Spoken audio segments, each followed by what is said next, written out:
I ask that all of our guests today please take their seats. The subcommittee will come to order. The chairman will recognize himself for an opening statement.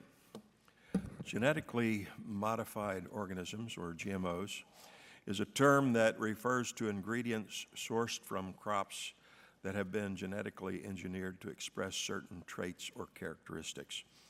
There are real sensitivities around these issues and all issues regarding the food we eat and feed our children and grandchildren.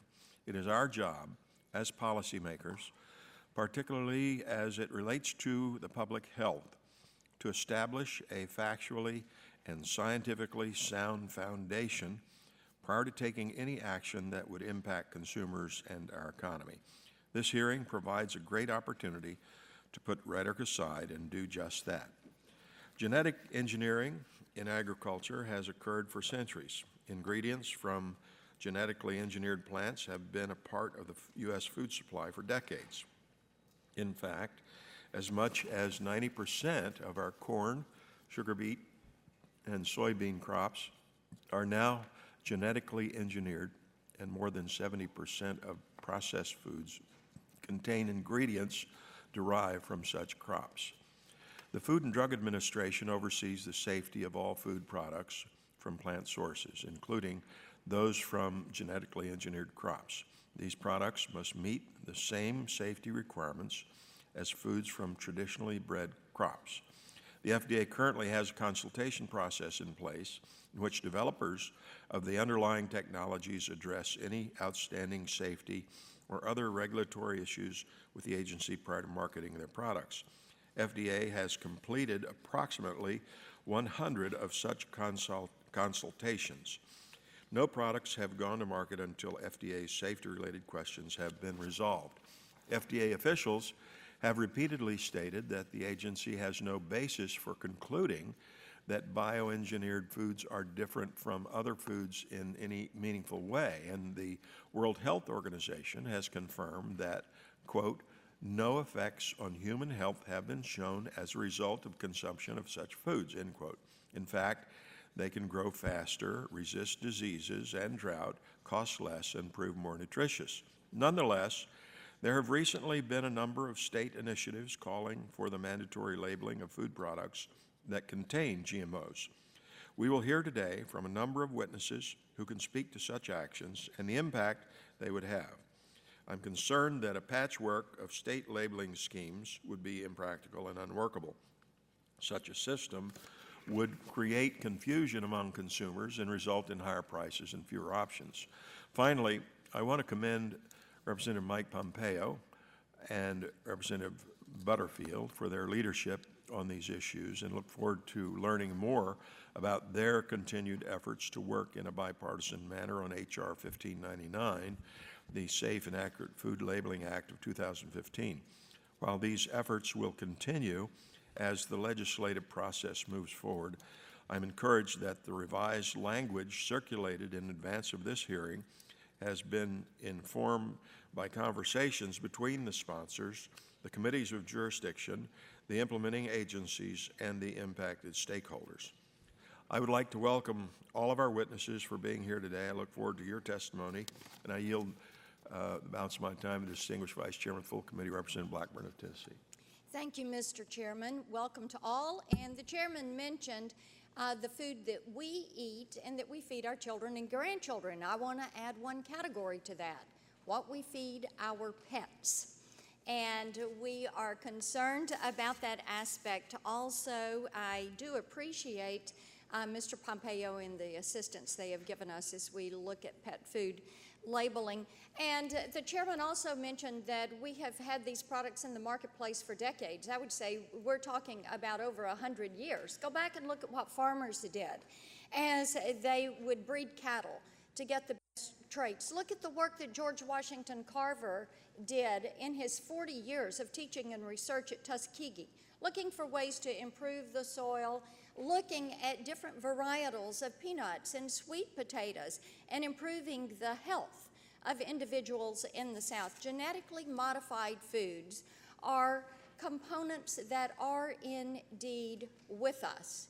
And it is because of them that we have greater yields per acre, we have more varieties, and that our farmers markets that I visit every single weekend are full of beautiful products that encourage people to access these fresh foods and bring them into their homes and kitchens. With that, I thank all for their work. I yield back.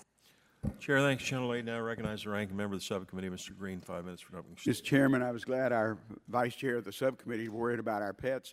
My problem is I had a dog one time that ate pillows and curtains and everything else, so I think he ate everything he could get his mouth on. But, Mr. Chairman, I have a statement I'd like to put into the record, but I'd like to yield my time to Congressman Butterfield, who's the sponsor of the legislation. Without objection, so ordered. Thank you very much, Mr. Green and Mr. Pitts. Before beginning, Mr. Chairman, I just want to publicly extend my condolences to the families of the 9 victims in Charleston, South Carolina, who were horrifically murdered last night while attending a prayer meeting. And so thank you, Mr. Chairman, for allowing me to digress for just a moment to offer my sympathies to those families. Mr. Chairman, I support H.R. 1599. I am the bill's lead Democratic co-sponsor. This bill is bipartisan. It proposes a national labeling standard for foods produced with genetically modified ingredients. The alternative is a complex and unworkable patchwork of differing state laws that can only cause confusion and do little to provide greater transparency. Several states have moved forward with proposals that would require foods containing ingredients to be labeled. This is in response to unsubstantiated claims that foods containing genetically modified ingredients are in some way dangerous in human consumption. I take exception to these unfair and downright dishonest claims. Foods containing genetically modified ingredients are safe. The FDA, USDA, National Academy of Sciences, AAAS, the WHO, every major scientific and governmental organization agrees with that statement. Even opponents of genetically modified foods admit genetically modified foods have failed to produce any untoward health effects. But the demonization of genetically modified foods continues despite objective science proving to the contrary. Those opposed to genetically modified foods simply reject science, and that is tremendously disappointing. And though I stand with science in my belief that these foods are safe, I understand the concerns expressed by the opponents and want to be responsive. That's why I've worked with my friend Mr. Pompeo and others in advocating for a federal framework for labeling and crop commercialization that puts the FDA and USDA, our nation's foremost food safety authorities, putting them in the driver's seat. 1599 is a balanced approach that reduces confusion by providing consumers with labeling uniformity across state lines. It addresses the concerns of those who are opposed to genetically modified foods while not neglecting the fact that our nation's farmers and manufacturers grow and produce foods that are sold far and wide and not just within a state's borders. Without a federal standard, Mr. Chairman, those farmers and manufacturers will be forced to comply with uneven, costly, and potentially misleading and onerous state-by-state mandates. Compliance will require new, costly supply chain infrastructure that will disrupt the nation's food supply, cause confusion and uncertainty. 1599 is reasonable, and most importantly, it is workable. I want to thank the more than 60 bipartisan co-sponsors for joining me and Mr. Pompeo in agreeing that our bill is the best way forward. I yield the remainder of my time to Mr. Welch of Vermont. I thank the gentleman. The issue here is not so much whether GMOs are safe. The issue is whether individual purchasers, consumers who purchase food have a right to know that GMOs are part of the food they're buying. It's a consumer right-to-know issue. I agree with my colleagues that a national standard would be good, but there is no national standard in this bill. It's a voluntary labeling, which means there will be no labeling whatsoever. Many states are reflecting the desires of their consumers to basically know what's in the product they're buying. And a consumer has a right to do that. They just do. And this legislation is ironic in this sense.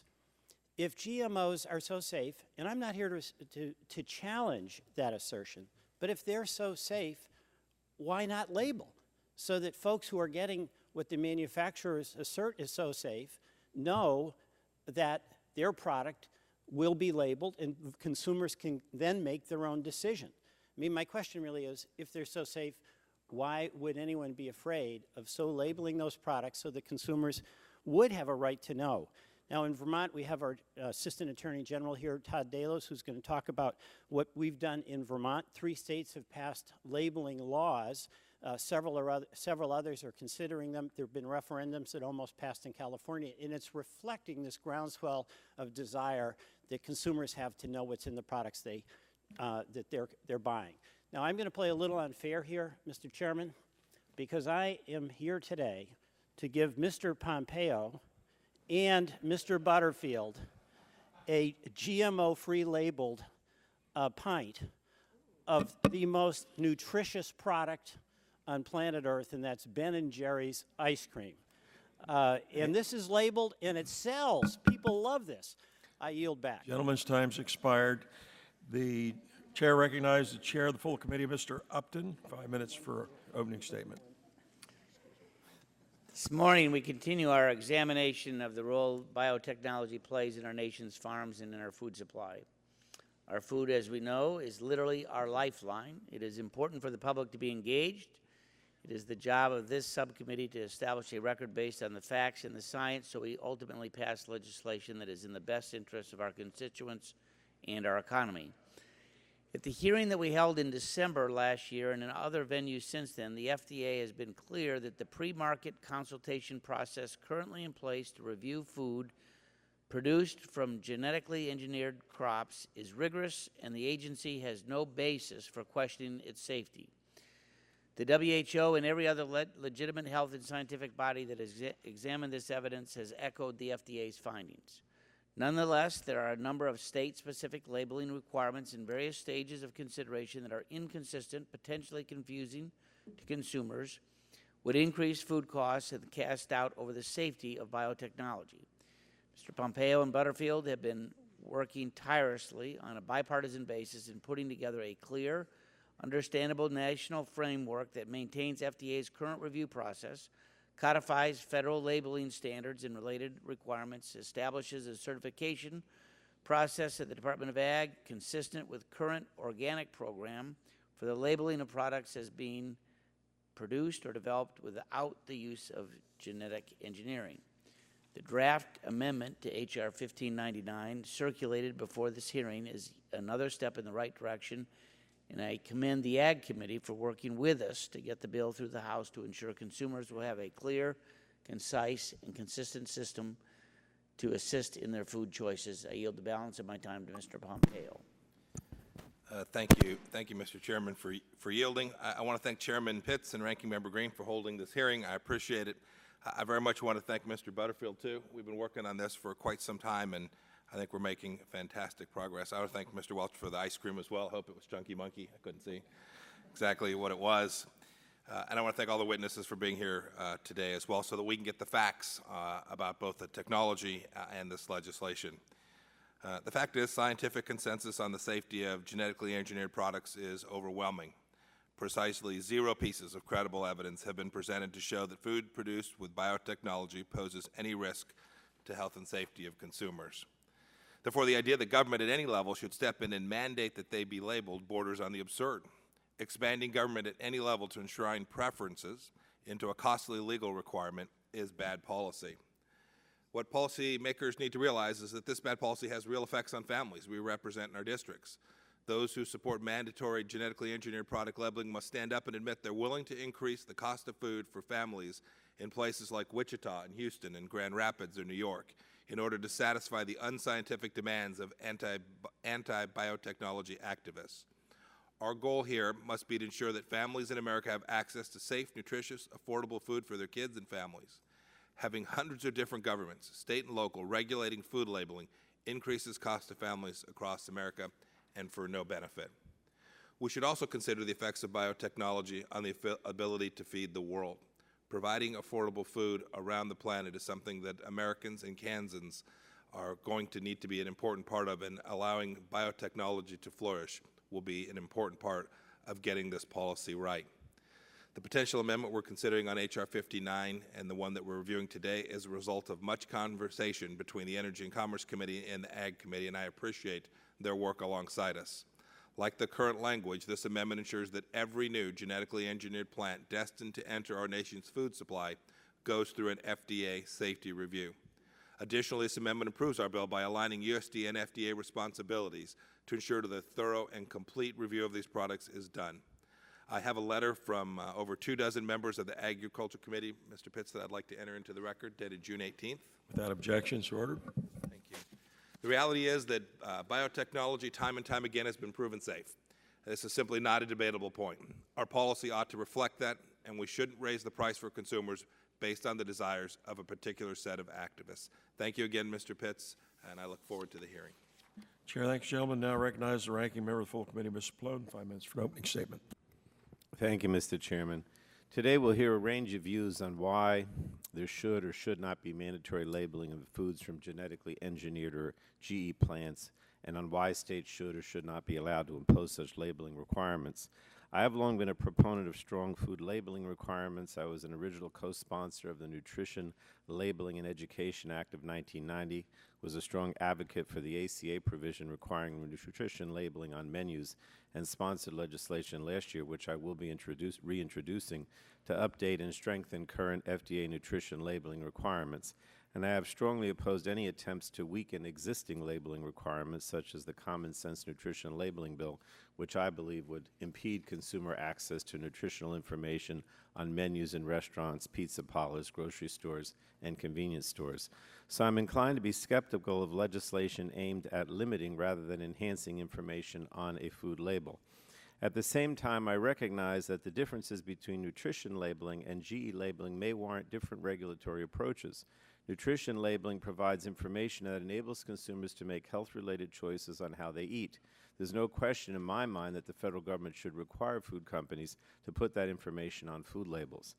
GE labeling is about the breeding techniques used to make agricultural crops. Food from such crops do not share any particular nutritional or health-related properties. A GE label provides no information on the consumption of the food or on the composition of the food, on whether it is good or bad for you, on whether it tastes good or bad, or on whether it is safe or unsafe. There is no scientific evidence that GE foods pose safety issues any different from non-GE foods. I have to admit, when I hear critics argue that GE foods are dangerous, I feel the same way I do when I hear people deny climate change, argue against vaccinating children, or say they aren't scientists when asked if they believe in evolution.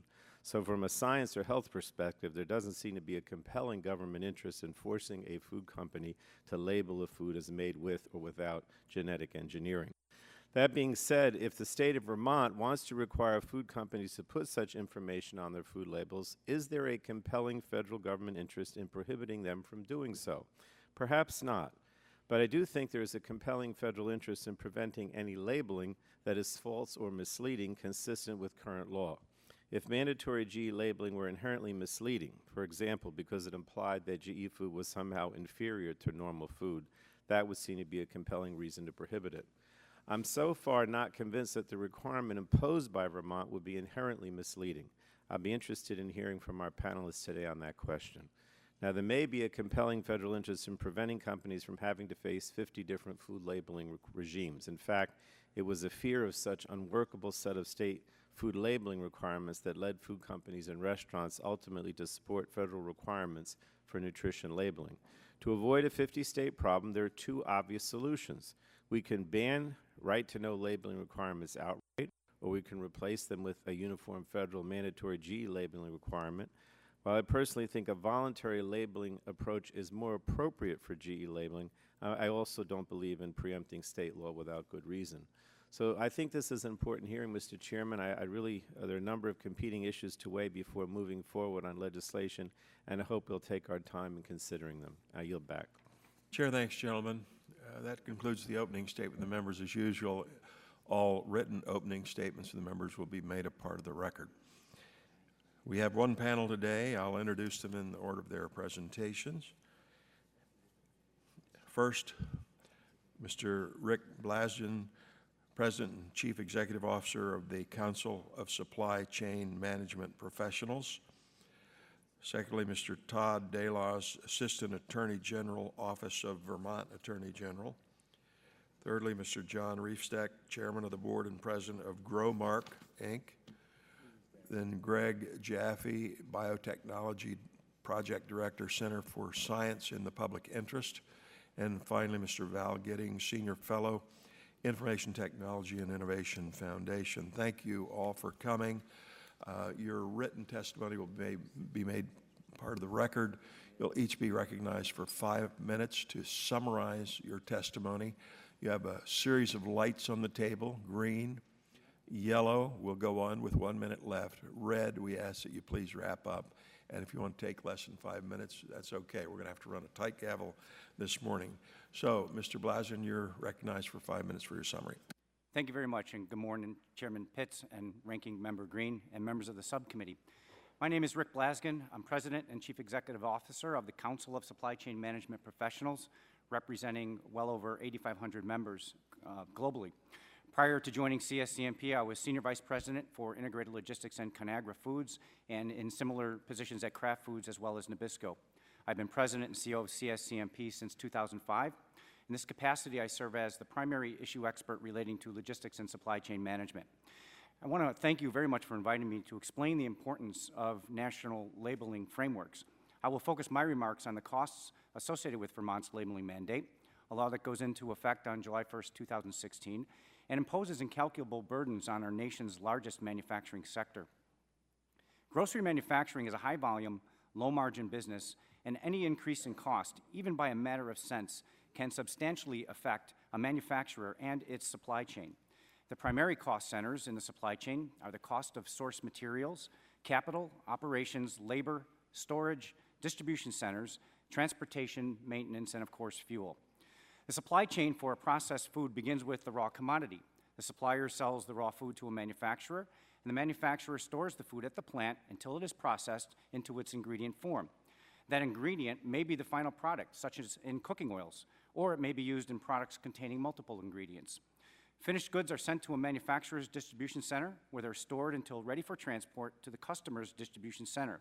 The customer may be a national or regional chain, or a regional distributor that sells to other retail outlets. The customer stores the finished goods at its center and distributes them to its retail outlets, where they are sold finally to consumers. A manufacturer typically plans each stage of this supply chain to ensure it is handled as efficiently as possible. The core unit in a grocery manufacturer's supply chain is the stock keeping unit, or SKU. This SKU is simply a unique identifying number that applies to each distinctly packaged and marketed product. A single national SKU facilitates efficient storage, distribution, and inventory tracking. Manufacturers do not create different SKUs for different states. Vermont's legal time clock is ticking, and manufacturers will have to determine which products contain ingredients likely derived from GE crops. Companies will navigate Vermont's exemptions, such as foods bearing USDA-approved labels. Restaurant food is also exempted, and this could impact segregation and transportation costs. Each exemption provides more complexity to the supply chain, less clarity for consumers, and more red tape for manufacturers. Manufacturers will have to make new labels with state-approved text and design. Labeling materials are one of the largest expenses affecting a manufacturer's bottom line. Any inventory left over when a manufacturer implements a labeling change must be discarded, which is a waste not only of materials, but the money the manufacturer may have spent in anticipation of using that stock. Waste and recycling charges will also apply. At the processing facility, let's assume it takes 5 minutes to stop and start to accommodate the new package. This reduces production time as companies pay for the lost time in labor, energy, and capital costs of depreciation. Now assume a single plant with 10 lines running simultaneously, each with 1 Vermont run per day over 300 days in the year. That makes 500 lost hours per year, or about 3 weeks of idle time. These assumptions are meant for illustration with respect to only one single plant. Large manufacturers may have dozens of plants, and each plant may have dozens of production lines. The Vermont products would then need to be segregated from the other products and be placed on their own pallets. Pallets take up space wherever they go. They will take up space in warehouses, on trucks, and at customer distribution centers.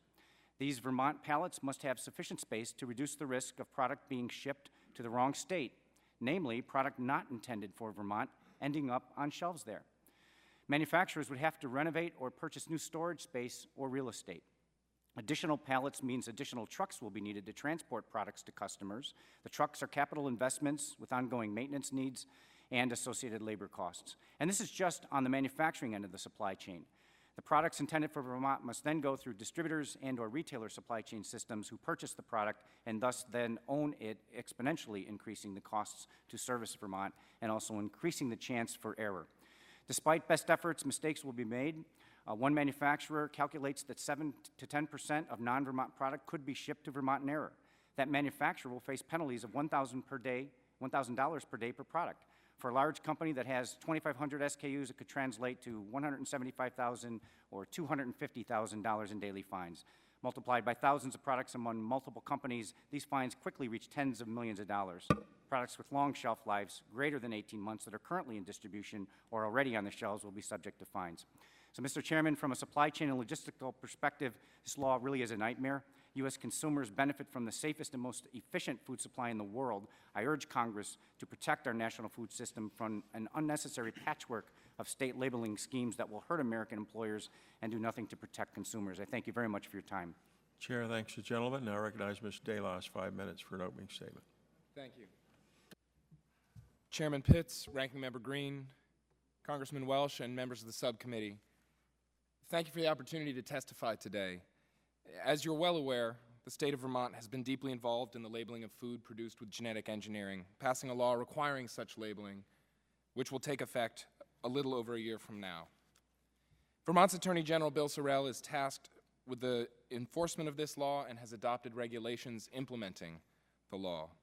My name is Todd Delos. I am an Assistant Attorney General, and I am testifying today on behalf of Attorney General Sorrell about the draft legislation and the discussion draft of H.R. 1599, and to discuss and answer questions about Vermont's experience in labeling foods produced with genetic engineering. In my oral testimony, I want to highlight two main points as we begin. The first is the role of states within our democracy and the importance of the states and the federal government in sharing responsibility for protecting consumers. What is most troubling about the proposed legislation, both the draft in front of you and the discussion draft, is that it would cut short and prematurely end state efforts to label foods before Vermont's law even takes effect. It also offers no substantive replacement for the regulations Vermont has in place.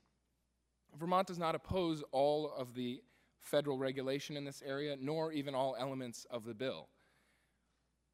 What is important to Vermonters is the ability to have accurate, factual information in front of them in order to make informed decisions about their food purchases. And this is a historical design of our democracy. States, in the famous words of Justice Brandeis, have long been the laboratories of democracy, experimenting with social and economic policy in manners that allow them to test how policy works and determine the best course. And there's a robust history of states leading the way towards ultimate federal regulation. Two simple examples that come to mind. The first is fair credit reporting. Vermont and other states were among the first to require credit reporting to consumers. And as we all know, Congress ultimately moved forward with that, making it national law. Another example that was referenced by Mr. Blasden is menu labeling. I believe it was Rick. Menu labeling, which New York began requiring the labeling of certain nutrition facts at chain restaurants. Vermont and other states followed suit, and recently the FDA has implemented the same informational labeling requirements nationwide. Vermont's Act 120 is no different than that. It is the state taking a lead role in requiring a factual disclosure, a simple four-word factual disclosure on the back of a package stating merely produced with genetic engineering. It's not a warning, it's a notification, and it's about their consumption. And that's the second point I want to talk about. Trusting people to make their own decisions is a fundamental American principle. And what Act 120 does is trust consumers to make their own decisions. It trusts consumers to be intelligent and make intelligent choices. There was tremendously strong demand in Vermont for this labeling bill. There is, in fact, strong demand across the country for such labeling. The legislature found that giving consumers this information enables them to make a choice. Similarly to calorie counts, make a decision about whether and how they will purchase their food. And it's important that there is no state oversight of what information is disclosed. It is merely the presence of materials that have been produced with genetic engineering. This is not the state determining what is right for consumers to know. This is the state simply providing information for consumers to make decisions on. Lastly, I want to briefly touch upon the fact that Vermont's law also has flexibility in it. It doesn't mandate exactly where the disclosure has to be placed. It doesn't mandate what the size of the font. It provides a floor for where the font is and where the disclosure should go. And that kind of flexibility, I think, is important as manufacturers and retailers begin to comply with Vermont's law. So I want to thank the committee and Chairman Pitts and also Representative Pallone for inviting me here today, and I'm happy to answer questions. Thank you. Mr. Riefstack, you're recognized for 5 minutes for your summary. Thank you. Chairman Pitts, Ranking Member Green, and members of the subcommittee, thank you for holding today's hearing. I am John Riefstack, a grain farmer from Champaign County in central Illinois, and chairman of the board of Growmark, a regional agriculture cooperative based in Bloomington, Illinois. Our co-op is owned by local member cooperatives and provides inputs such as seed, fuel, plant nutrients, crop protection products, and grain marketing services. I appreciate the opportunity to testify before you today on behalf of Growmark, the National Council of Farmer Cooperatives, and the Coalition for Safe, Affordable Food. I live in the farmhouse my grandfather built 101 years ago. The farm has sustained 3 generations of my family. My father and grandfather were good farmers, but the tools and the practices they used on our farm back then would not be good enough to meet the needs of our country and our world today. Instead, each generation of my family has used new technology to build on the successes of the past. Global positioning system, automatic steering, and biotechnologies are examples of new tools available today that future generations will use to build a better agriculture tomorrow. I know firsthand the value biotech crops provide to my operation. My farming experiences illustrate this. In the past, I have abandoned parts of fields that were riddled with insect damage or overcome by weeds. Harvesting those fields are not just an economic loss, but presents a real risk of physical harm to my farm employees and to myself. These are memories I won't forget. They represent past challenges that biotechnology has helped me overcome. I'm very proud to say that Growmark has been a key part of the solution to these problems. Our affiliated companies and farmer owners have been directly involved with the use of biotechnology crops for a number of years. Growmark was at the forefront of providing this technology to producers when it was first introduced in the 1990s. I have successfully used biotech seeds on my farm since it became available. I believe the rapid adoption of these products reflects an understanding of their value and real-world benefits. Farmers also realize that the crops they grow today, benefiting from biotechnology, are just as safe and healthy as the crops grown by their parents and their grandparents. This is important to farmers, as providing our customers with safe, quality products is our #1 priority. Biotechnology provides substantial benefits to producers, to the environment, and to consumers. To reverse course now would wreak havoc among Americans' agriculture industry. Make no mistake, that's what a patchwork of biotech labeling laws would represent, an unworkable step backward. A growing concern among farmers and co-op managers is this patchwork would not stop at the state level, but perhaps could extend down to individual cities, counties, and even townships. Food and agriculture companies, including cooperatives like Growmark, would have no choice but to comply with hundreds, perhaps even thousands of varying, if not directly conflicting, labeling laws, a near impossible task for us. The Safe and Accurate Food Labeling Act, introduced this Congress by Representatives Mike Pompeo and G.K. Butterfield, would ensure that the labeling of biotech ingredients in food products is based on consistent standards using sound science. It would allow those who wish to label their products as GMO-free to do so by utilizing a verified process offered through the USDA, very similar to that of the Department's successful Certified Organic program. I encourage members of this committee and Congress to support the Safe and Accurate Food Labeling Act. This bill will ensure that consumers are provided with accurate and consistent information about the food they purchase while preserving the choices available to grocery shoppers and to our nation's farmers. In conclusion, I strongly urge this subcommittee to support a voluntary, uniform, and national standard for labeling food products derived from biotech ingredients. The impact of not taking action would have a devastating effect on food and agriculture companies across the country, as well as farmers whose livelihoods depend on the freedom to conduct their business using the best methods available to them. Thank you again for the opportunity to testify before this committee.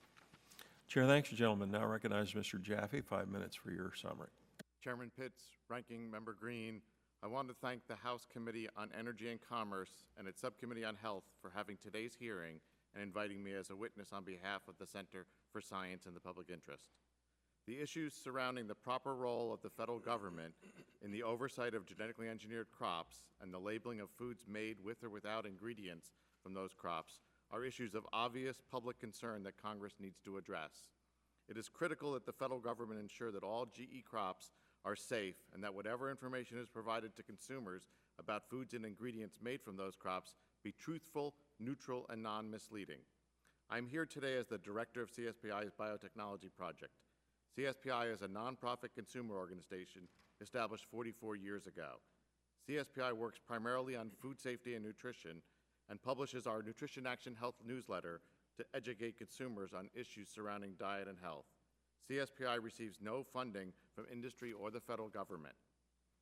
CSPI has long advised consumers, journalists, and policymakers that foods and ingredients made from currently grown GE crops are safe to eat.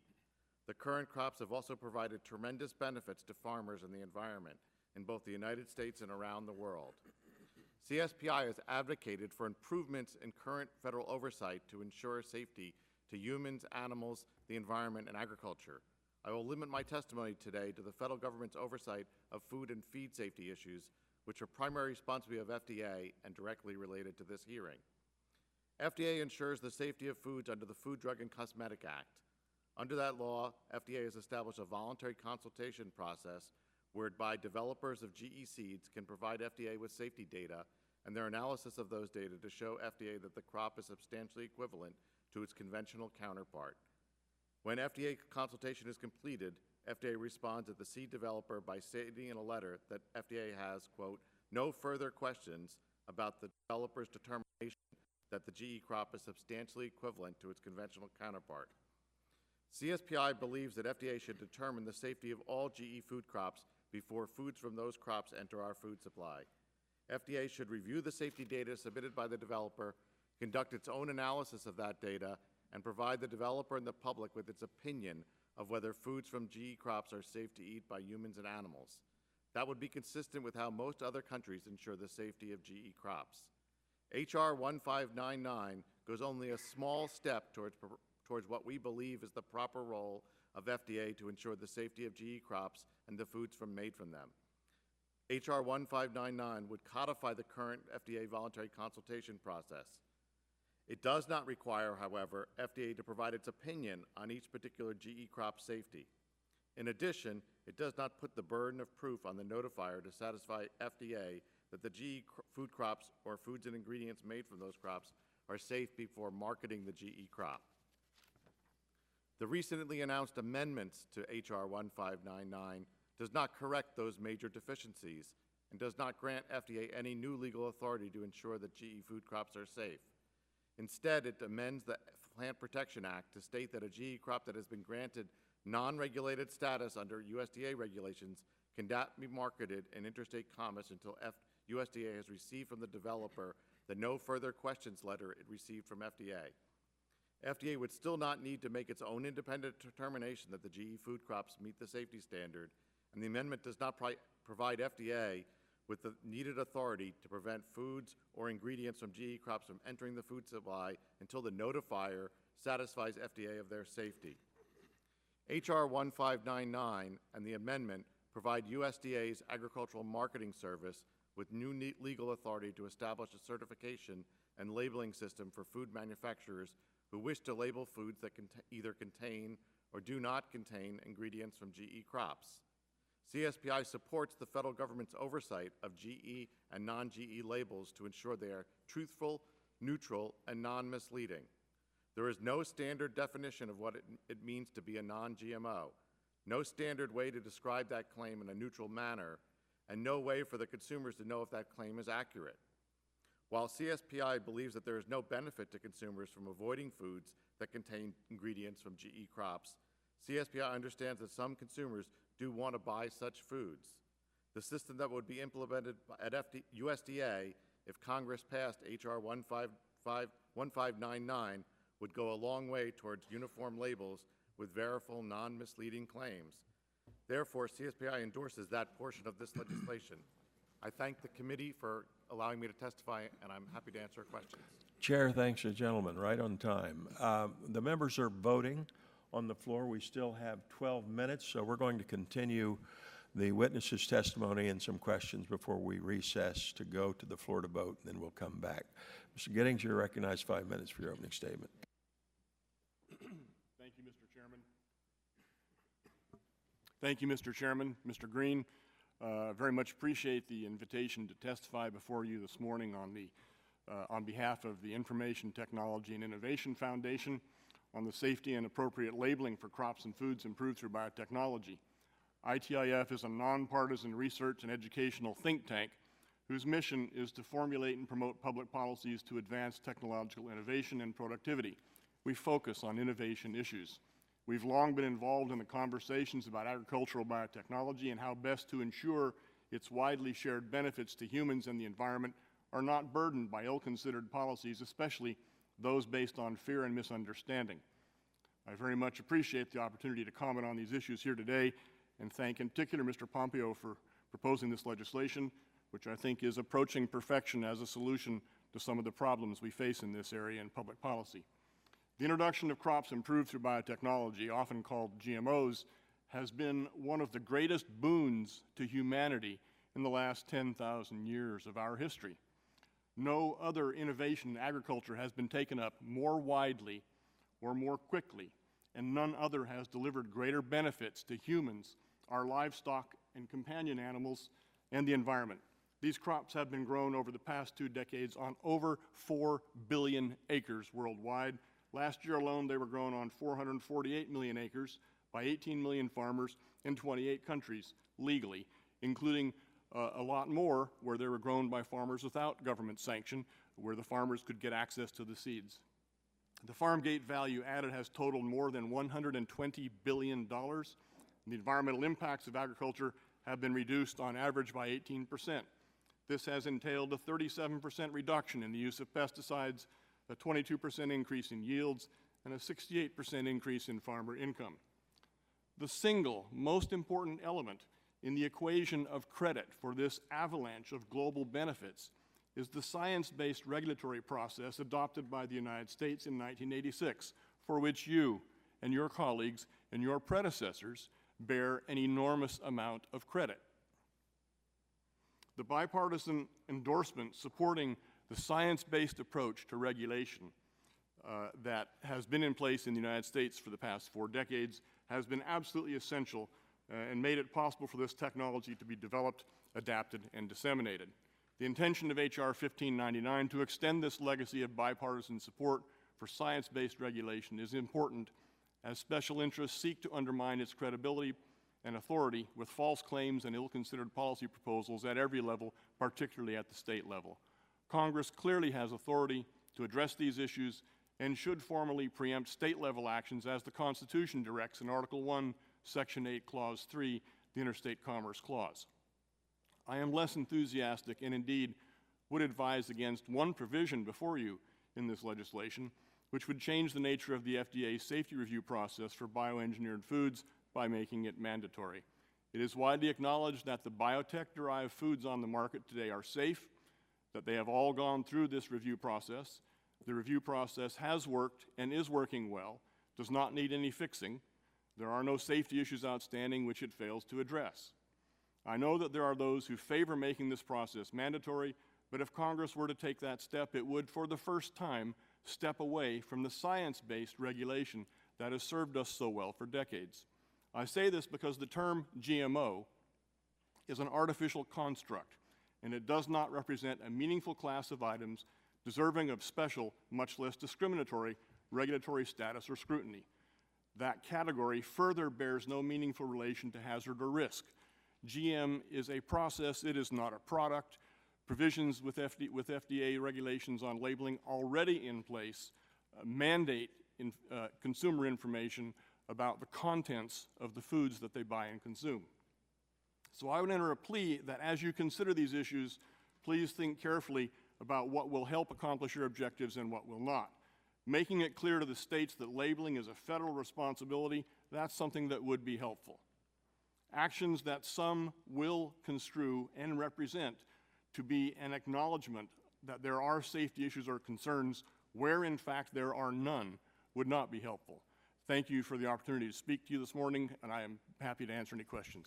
Chair, thanks you, gentlemen. The chair advises the members there's still 7 minutes left to vote, but some 382 members have not yet voted. So I will begin questioning and recognize myself 5 minutes for that purpose.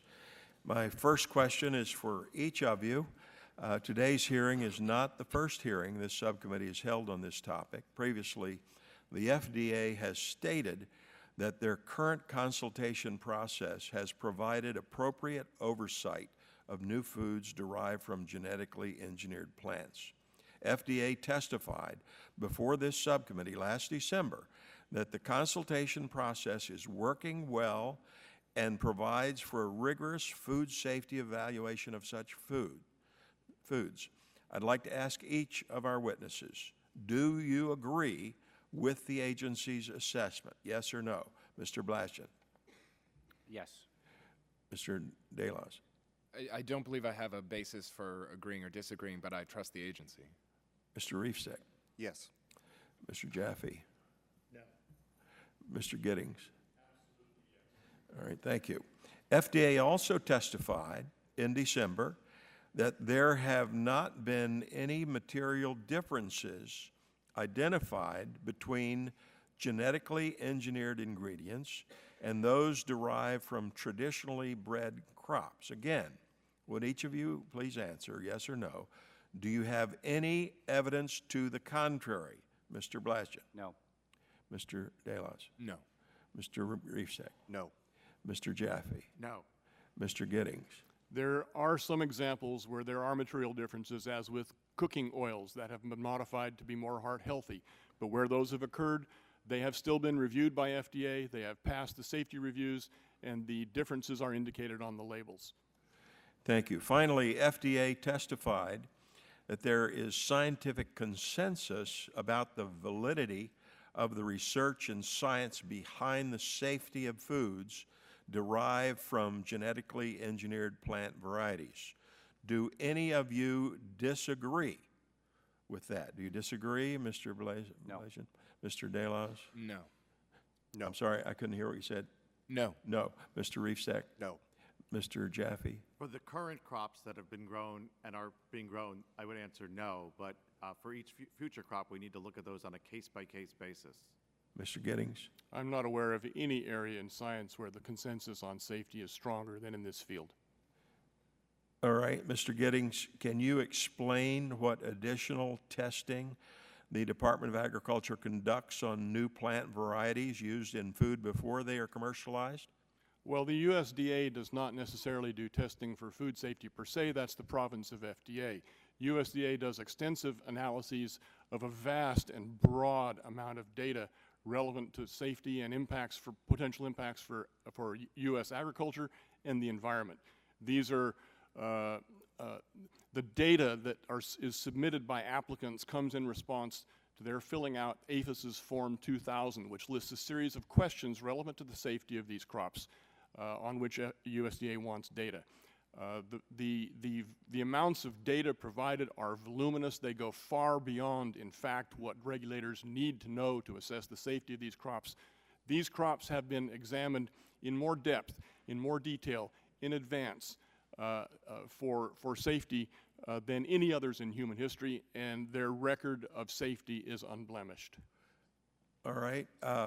Mr. Giddings, or any of you, I've heard from a number of constituents who insist, despite this evidence to the contrary, that GMOs are dangerous to their health and are harming the environment. Why has this sentiment recently proliferated? Who would like to speak to that? Mr. Giddings? Well, Mr. Chairman, there are very few issues in our lives to which we are more emotionally attached than food. And the idea of somebody messing around with our food supply is inherently one of concern. And folks who have issues with food, their concerns are heightened. And there is a very well-funded campaign of special interests who have adopted raising unwarranted fears in this way as their marketing tactic through which they seek to expand their market share. This campaign has been funded massively and executed across the United States and around the world for years, and they have succeeded dramatically in shaping the public view on these issues to create an appearance of safety issues where in fact they are absent. Recent surveys have shown that the difference in opinion between the public and between the scientific community on these issues is wider than on any other major public policy issues before us today, and this is the result of an ongoing propaganda campaign designed to raise fears and mislead consumers, and this mandatory labeling push is an integral part to that. My time has expired. We still have a minute and a half to vote, but 288 members haven't voted yet, so the chair recognizes the ranking member, Mr. Green, 5 minutes for questions. Thank you, Mr. Chairman. I want to thank our witnesses testifying today on GMOs. Dr. Giddings, one of my concerns is that are you aware of any instance where a GMO crop caused an adverse impact on human or animal health? And frankly, why don't we start with you and we can go down the list. There are none, sir. Mr. Jaffe? I'm not aware of any, but when you genetically engineer a crop, what you are doing is adding some DNA that might produce a protein. And we do know that some proteins can be allergens to humans. So I do think you need to check those to make sure that for that example, does not occur for a new genetically engineered crop. Would the bill that we're discussing today correct that with the authority given? So FDA looks at data from the companies on a voluntary basis currently, and HR 1599 would make that process mandatory. What I think is missing is FDA giving its opinion on the safety of that food. Okay. Mr. Repstein? In my farming operation, actually the GMOs have increased the safety of my farming operation because they have allowed us to substitute GMO technology for other products that are more dangerous for me to use on my farm. Mr. Luce, anything to offer from the Attorney General's office? I am unaware of any such studies. Mr. Blagston? No. Mr. Giddings, are you aware of the situation where unknown consumption of GMO ingredient has caused adverse health reaction? Again, to all 5 of our witnesses. There are none in the record, and on the issue of allergenicity, that's one of particular concern to me because my son has a life-threatening peanut allergy. And I can tell you, Congressman, that the only foods that are reviewed before they're introduced to the market for allergenicity, the only foods so reviewed are biotech-derived. Okay. I'm not aware of any harms. I'm not aware of any. I'm not aware of any harms, but I'm aware that consumers have deep concerns about that issue. Well, and I know the concerns, and I think the legislation would probably move it forward to help with some certainty, including FDA oversight. One of my other questions is, Mr. Evstack, and also, can you explain how the state patchwork would affect farmers and co-ops? And also, Mr. Blagston, but I'll start with Mr. Evstack first. Well, it would certainly, having to fulfill all the requirements of every state is a difficult, time-consuming, and expensive proposition.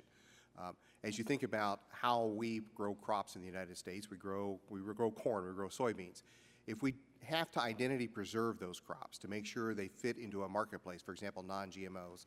That adds tremendous amount of time and expense to the production of those crops, because we have to shepherd those all the way from the seed to my farm to the end user, and that will add cost and expense.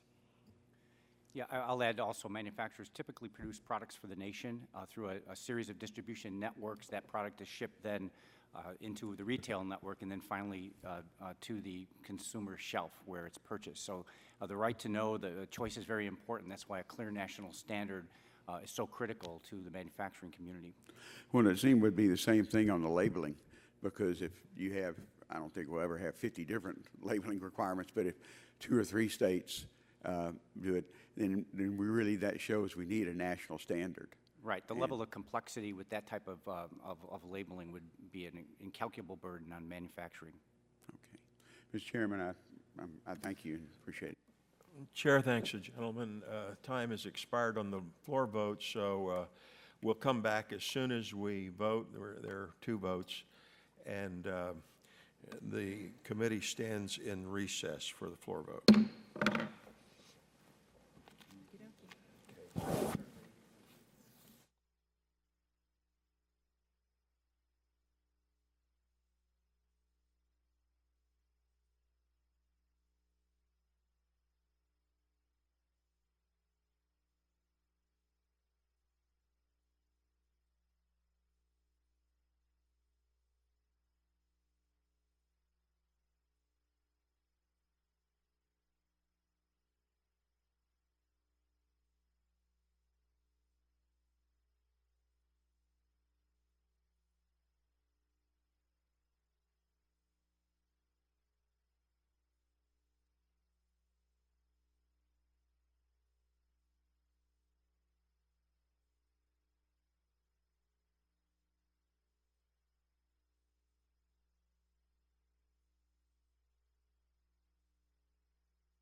having expired, we'll continue with the questions.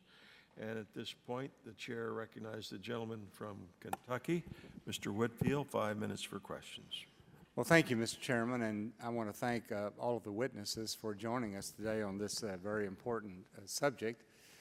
As a matter of fact, I walked out of this hearing to go back to my office before I went to the floor for a vote, and there were a group of 7 people in there who wanted to talk about this bill. So somebody is really organized today, Mr. Shimkus. But it is an important issue, and Mr. Jaffe, I'd like to just ask for your comments. FDA has made it very clear that their current consultation process is rigorous, involves a number of experts well-versed in these methods, and is entirely, to use their words, entirely sufficient for purposes of reviewing the safety of these products. And so if FDA is perfectly comfortable in the process, feels that it adequately protects the public and food safety, why are you arguing for new legal authority that FDA does not believe it even needs? Thank you very much for the question. I agree with you that FDA is clearly the agency in the government with the expertise on food safety. And if there's any agency that should be deciding the safety of GM crops or anything that goes in our food supply, they should be FDA. And I believe that they do have that expertise. So I agree with you that they have that expertise and they are using that in this consultation process. But I think this consultation process works only because of the good nature of the companies that are coming forward with these genetically engineered seeds with that data. They're not required by law to do that.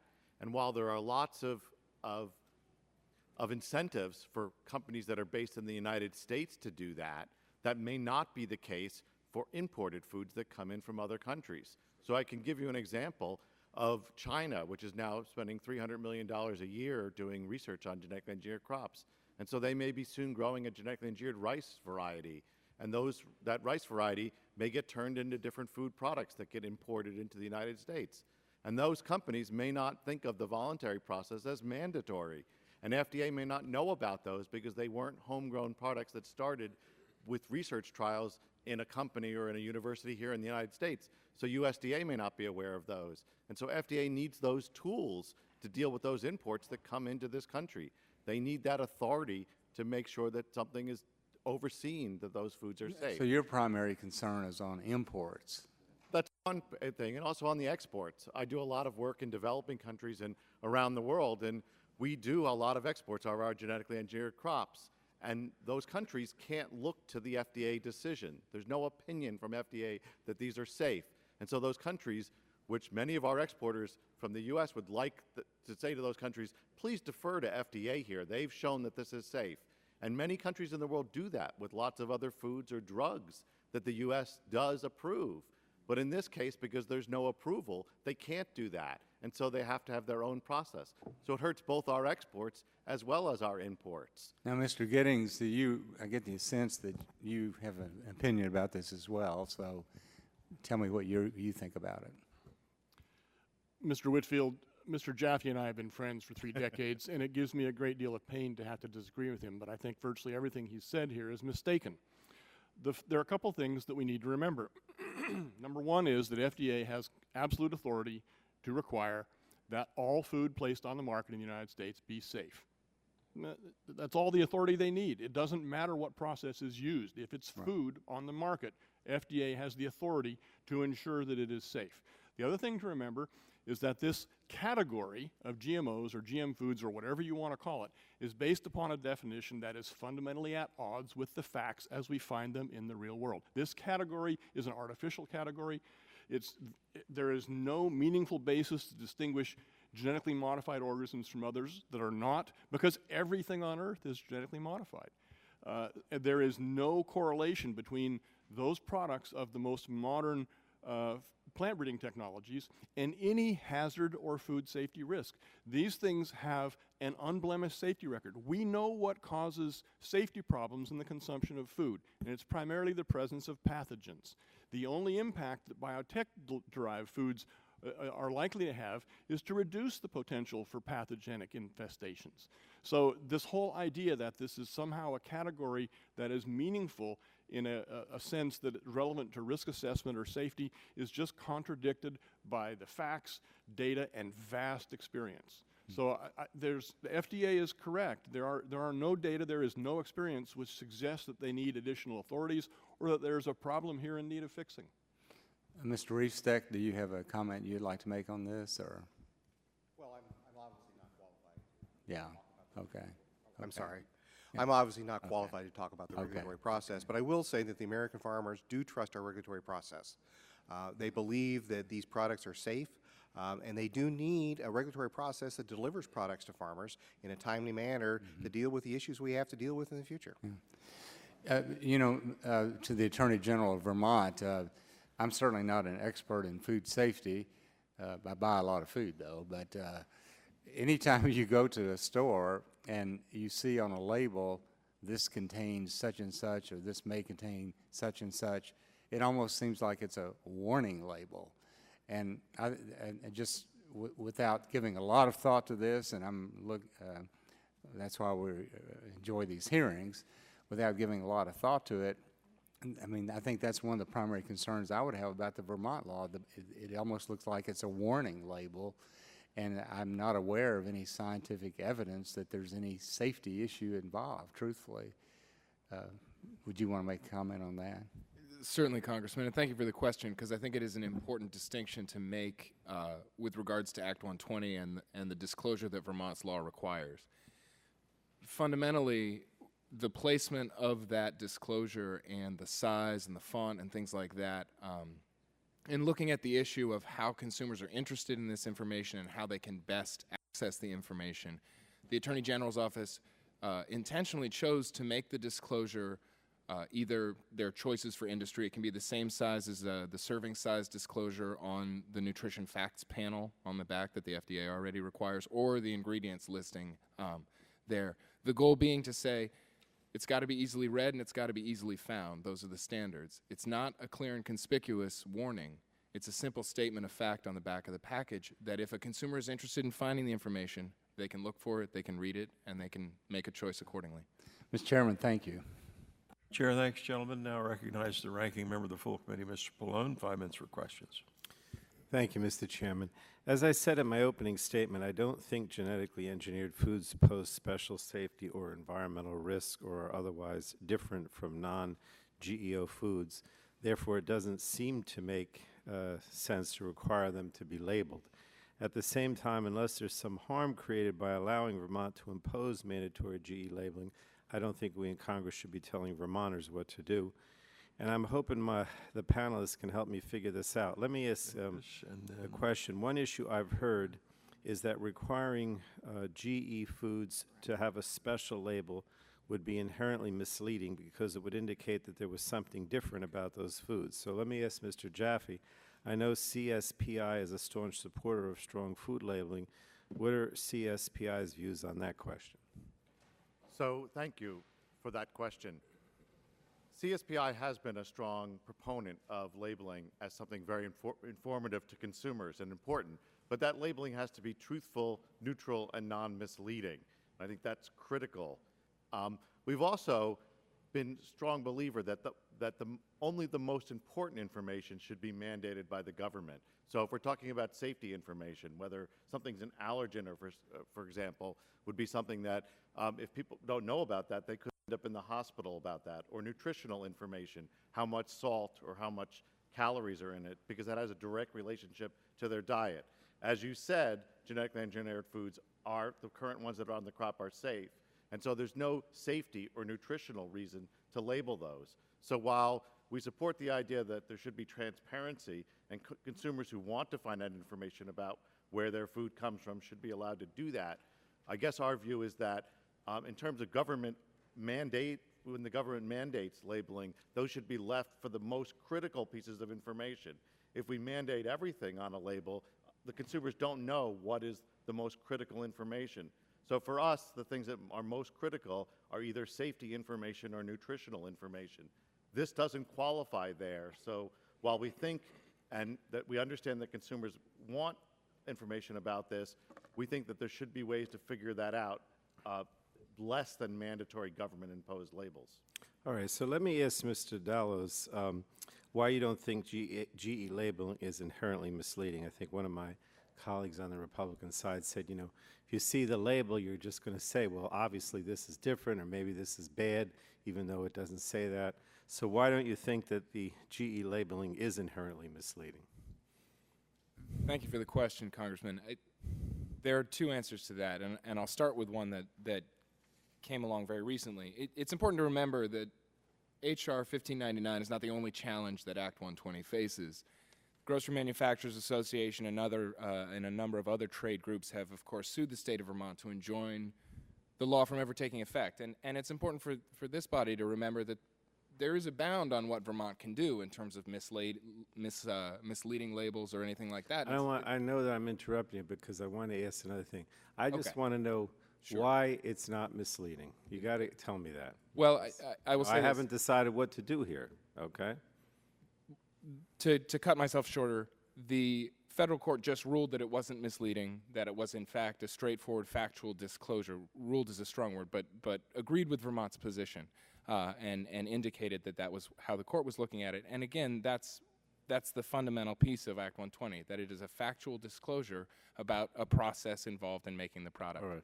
Let me see if I can get it. I only have a minute. My other main question about the labeling is whether it imposes undue burdens on industry. So, Mr. Blaskin or Mr. Reifstick, we don't have much time. I understand that neither of you support mandatory labeling. However, why would putting a statement such as produce with GE ingredients, just that, produce with GE ingredients on the label, require a need to create new supply chain lines or new distribution lines?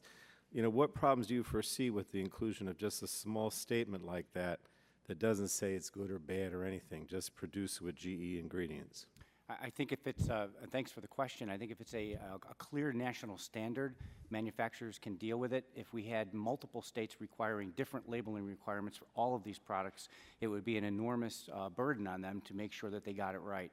Manufacturers secure their supply chains. They're very concerned about securing the ingredients and their finished goods right up until the point of consumption. In particular, this issue is that the manufacturers find themselves liable for a product that's outside of their control. So that's one aspect of it, but they are... It sounds like you're saying you wouldn't have a problem with that label. Well, there clearly is a problem for multiple labeling directions coming from many different entities. But what if it was just one national standard, produced with GE ingredients? I think if there's a clear national standard that minimizes their risk in that, I think that they would have an easier time dealing with that type of law versus many, many different types of states imposing laws upon them. Thank you. Mr. Reifstack, you want May I, please? I think American farmers have demonstrated they can produce very safe and abundant and inexpensive food. We have a history of doing that. And I think if there is a demand for non-GMO foods, American farmers will respond and they'll produce those non-GMO foods. Our challenge is we don't want consumers, maybe low-income consumers, to have to pay burdensome costs for a supply chain management program if they're not interested in purchasing non-GMO. So what this act does, it gives us a pathway. As a farmer, I can decide if I want to grow GMO crops or non-GMO crops. There's a standard that it can enter into the marketplace to give consumers not only the right to know, but a right to choose products. And I think that's what's powerful about this legislation. Chair thanks the gentleman, and now recognize the gentleman from Illinois, Mr. Shimkus. 5 minutes. Thank you, Mr. Chairman, and to my friend, Ranking Member Pallone. My questions kind of follow up on yours, and in 2 points. So, one is, you know, the country feeds the world. The United States, we feed the world, and it's, I would argue, being from Illinois, and I'm glad John's here, and Illinois in the Midwest is a predominant producer of base commodity products that go around the world. So, John, these 2 questions are for you. First of all, you know, last couple of years ago, we had a pretty big drought. Had we had that drought a decade ago or 2 decades ago, what would have been the result, and what made our ability to withstand the drought survivable? Well, droughts for farmers are years that burn themselves into your memory. 1993, you know, I can go through the list of these droughts. And I tell people the drought of 2012 was different. Because even though we didn't have good rainfall and because we had very high temperatures, we still had reasonable yields across much of the Corn Belt. And it makes sense. If you can protect a plant from damage to the root system, if you can protect the plant from damage to the stems, if you can protect it from weeds, then it can maximize the use of the water that's available. And how do you do that? And you do that with biotechnology. Thank you. Biotechnology is the best solution for those problems I just talked about by far. Safest, most efficient way for me to get those kinds of results is by using biotechnology. And not just in the United States, but as we assist other countries around the world feed themselves, it is through the great aspect of science that's allowed us to do this. And it's, unfortunately, it's an untold story in this debate, because without it and the population growth and if the climate changes, we could be in a disastrous position. Let me go to the next question, because it really talks about an individual producer. So the producer sometimes gets lost in this debate. So if you, okay, so we have now this bifurcated system of labeling and not labeling and a supply chain. Tell me how a corn or bean farmer in central Illinois who's planting 750 to 1,000 acres, what would you have to do? What would I have to do? To produce 2 sets of corn going for the same product, 1 GMO, 1 non-GMO? Well, basically, it would start with the selection of the seed. We'd have to buy different kinds of seed. We would have to make sure that we keep the integrity of that seed, that it only is planted in the field. We'd have to do. You'd have to stop the winds, maybe? You'd have to stop and clean planters out. You'd have to make sure that the right products get incorporated into the field. You'd have to have different silos? You would absolutely have the different trucks. You'd have to have the trucks and the harvesting equipment all have to be clean. So when it went to the food processing facility, would they have to have different silos? Absolutely, absolutely. You would go 2 different whole chains. You would go to special elevators where we deliver grain. Would have special handling equipment that would design to handle that equipment and keep it segregated. So yes, I know that corn now is sold around the world, and I was kind of surprised that sometimes they're in containers. Yes. You know, I always think they'd be in a big hull, you know, and you just pour all the corn in. So what if it pulls up to a port and they do a sample, and of the billions of kernels, they find 1 that's either or? Then what happens? Then that country or company that finds that kernel will decide whether they want that shipment of corn or not. If it's in their favor, they could decide to take it, or they could decide to reject it. So this is really a big debate that we're having, and I think we need to tread very careful. I want to thank my colleague for taking the leadership on this, Mr. Pompeo. I mean, he's got the wheat story to tell, I'm sure, which is very similar to a corn or a bean story, and we haven't even talked about segueing it into the livestock issue and the feed issue and multiple other derivations that this. So that's why I'm a co-sponsor and look forward to working with him as he moves it forward. I yield back, Mr. Chairman. Thank you. Chair, thanks, gentlemen. Now recognize gentlelady from California, Ms. Capps, 5 minutes for questions. Thank you, Mr. Chairman, for holding this hearing, and I thank each of our witnesses for your testimony. I firmly believe that consumers have the right to make informed decisions about the food they eat. I hope this is a point on which we all can agree. And I think there is general agreement that a good federal standard for genetically engineered or GE labeling is preferable to a confusing patchwork of state labeling rules. But there is disagreement about exactly what that standard should be, and I'm not convinced that H.R. 1599 will ensure consumers that they have the reliable and clear information that they're looking for. Dr. Jaffe, do you think this bill meets consumer demands for clear, consistent labeling of GE products? So I think we don't have a good idea of what consumer demands really are. So there are a number of polls, and if you ask the question, do you want GE labeling, most consumers say yes. If you ask them, do they want pesticides labeled, they say yes. If you want antibiotics labeled, they say yes. So, and as a consumer myself, if somebody offered me more information, why would I say no to that? So but there was a Rutgers poll where they asked open-ended, what new information would you want on a label? And I believe it was 7% who said GM labeling. And again, when they asked people what do they want for all of those different things I just mentioned, about everybody said 70% for each of those. So I guess I'm not convinced that there is an overwhelming number of consumers. And I think most of those polls show, the Rutgers poll, which I think is a good independent poll, and I'm happy to submit that to the committee. That'd be great. That 2/3 of consumers haven't even had a discussion about this in the last 3 years and don't know about it. So providing information without knowledge about what that information means can inherently be misleading. Well, could you provide for us, within your purview, the difference between organic, non-GMO, and natural food products? How do these types of products differ from one another? Just to set the record straight here. An organic product, there's actual definition. So USDA has a definition of what is organic. Okay. And if you follow that definition, then you can call your food organic in the United States. And those have certain procedures that have to be followed, certain rules that have to be followed. It's not based on science. It's based on, did you follow the rules? Right. Okay, that's clear then. Non-GMO, is that? So currently now there is no uniform definition of what non-GMO is. Oh. So there are private certifiers such as the Non-GMO Project which have their own definition of it. There are other companies that have come up with their own, and there are countries that call non-GMO. Sometimes they use a 1% threshold, sometimes they use a 0.9% threshold, a host of different things. So that is not uniform. I understand. Consumers, however, we all agree, should not be confused about something as basic and fundamental as the food they eat, and consumers should be able to trust that the labeling on the food is accurate and truthful, and FDA currently has a policy of self-regulation. Producers have the option to voluntarily label their GE foods.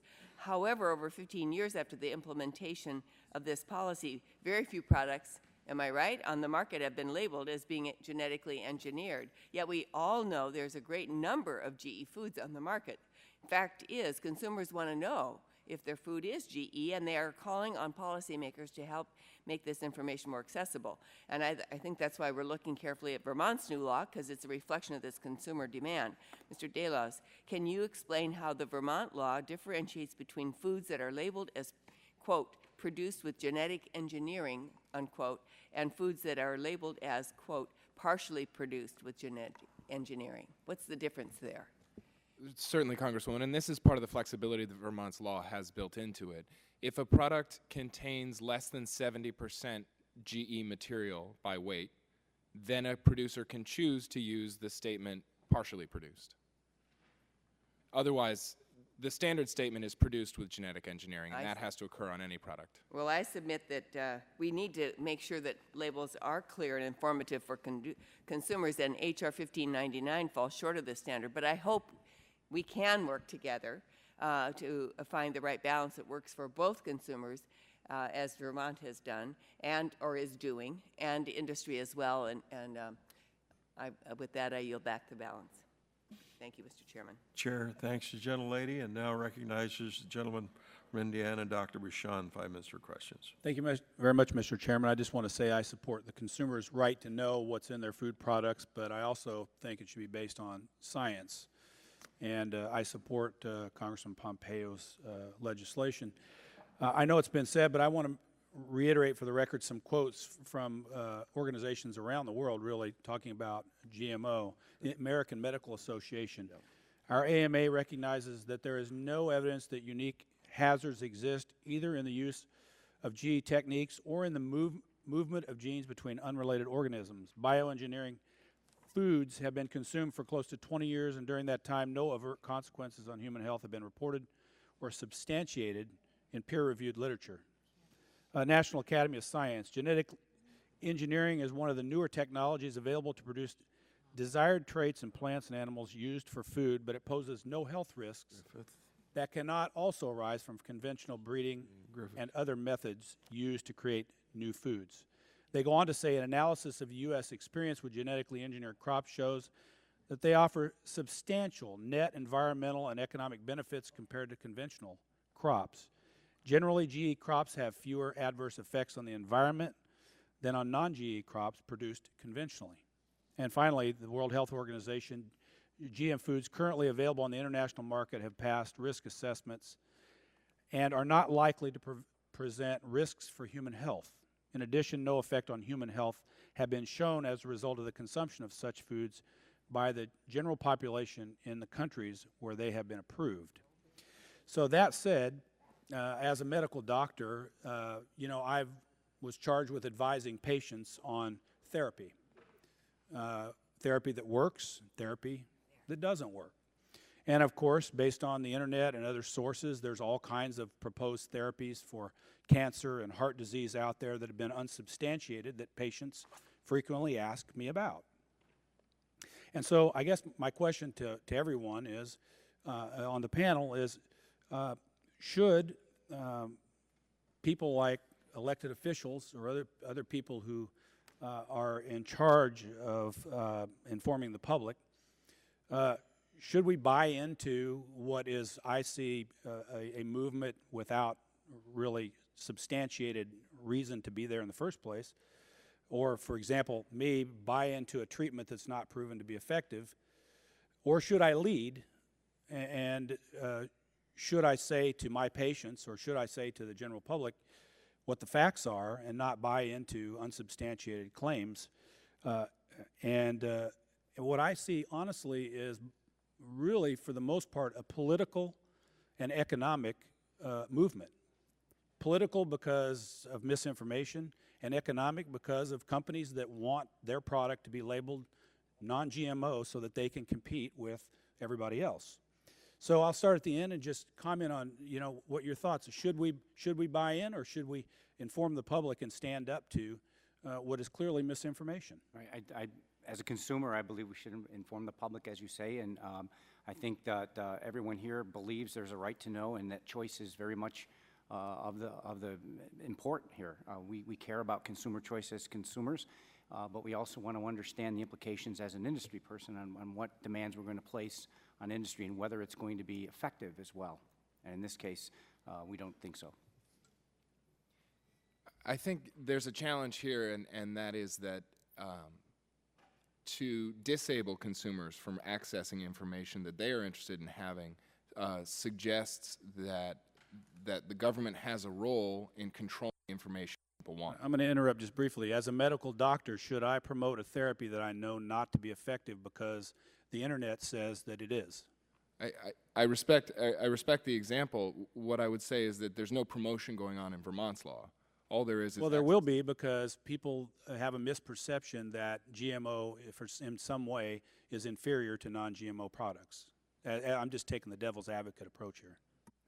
Absolutely understood, and I think what consumers do with that information and why consumers want the information is not necessarily the role that Vermont's legislature chose to take. What Vermont's legislature chose to do, after hearing a lot of testimony and really looking at a lot of different sides of the issue, was to say, we're going to provide this information to consumers, it's accurate, it's complete, and we're going to let them do what they want. Fair enough. I want to get the other three in my last 25 seconds here. I believe Congress' responsibility is to ensure that American consumers have an accurate, fair, and non-misleading system for labeling foods.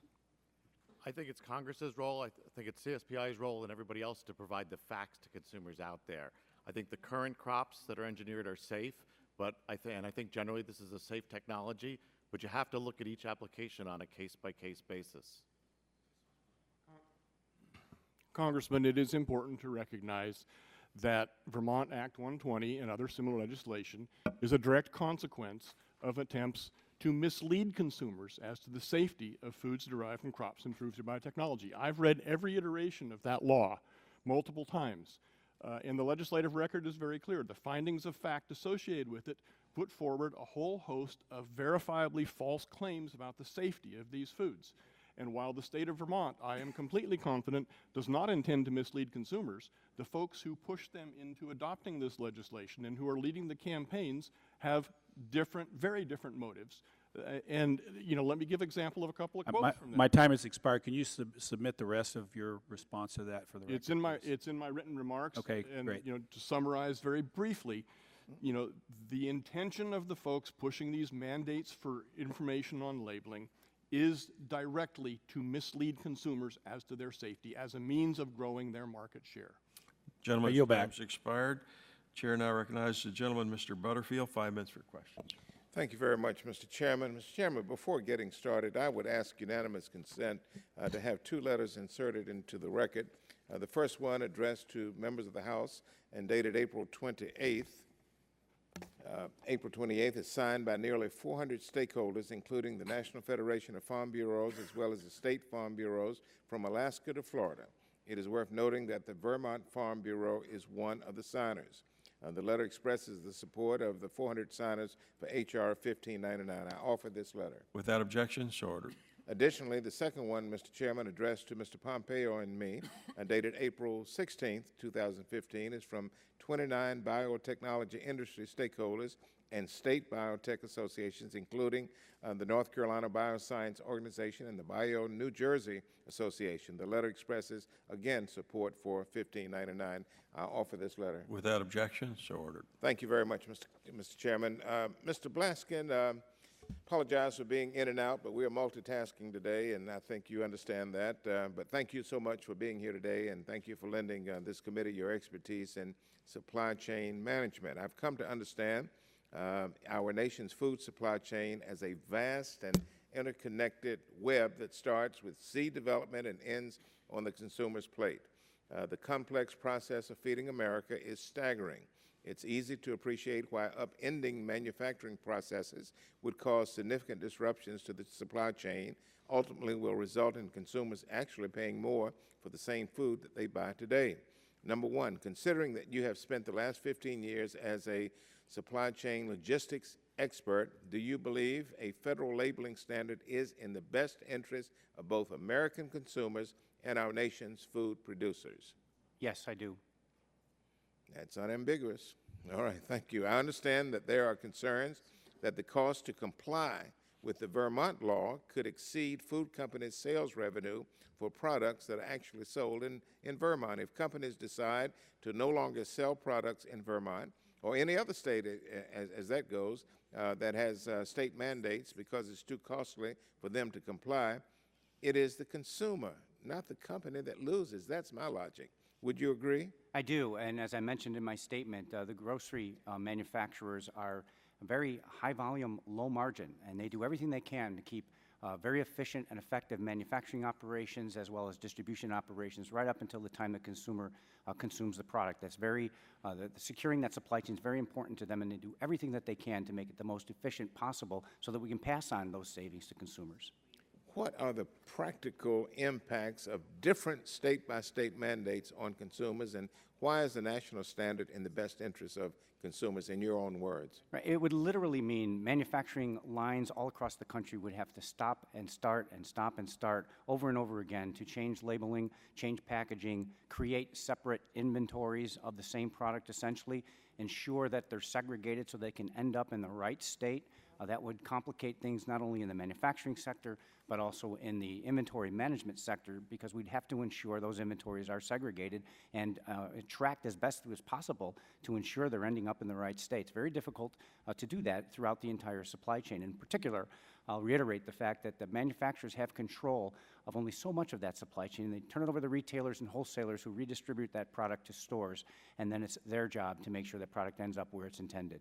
Okay, and now to the other end of the table, Dr. Giddings, and thank you, sir, for coming. At the December 2014 hearing, one witness said that some food companies label their food as quote-unquote natural, even though it contained genetically engineered ingredients. He said that some consumers thought that was intentionally misleading because they believed exactly the opposite, that genetic engineering is not natural. While natural is not currently defined, the original version of 1599 would have required FDA to do so. The amendment in the nature of a substitute before us today, though, does not. Would you please share your views on the use of the term natural? This is something that rabbis and Jesuits could use years discussing.